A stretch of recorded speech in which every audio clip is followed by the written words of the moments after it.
বাংলাদেশ এখন জঙ্গিদের অভয়ারণ্য। বাংলাদেশ এখন জঙ্গিদের রাজত্ব চলছে।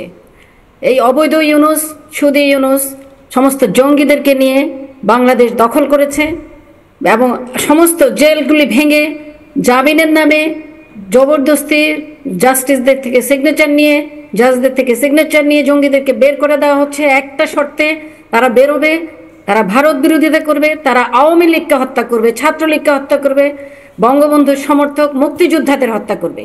এই শর্তে তাদেরকে জেল থেকে ছেড়ে দেওয়া হচ্ছে, এমনকি মৃত্যুদণ্ডপ্রাপ্ত আসামিকেও ছেড়ে দেওয়া হয়েছে। এবং আজকে বাংলা আফগানিস্তানে পরিণত হচ্ছে, পাকিস্তানে পরিণত হয়েছে, আজকের বাংলাদেশ সিরিয়ায় পরিণত হয়েছে। আমরা এর তীব্র নিন্দা জানাচ্ছি এবং তীব্র প্রতিবাদ জানাচ্ছি। অবিলম্বে ইউনূস সরকারের, তাকে আমি সরকারই মনে করি না, আমি মনে করি সে অবৈধ জবরদখলকারী, কারণ বাংলাদেশের সংবিধান অনুযায়ী সে অবৈধ।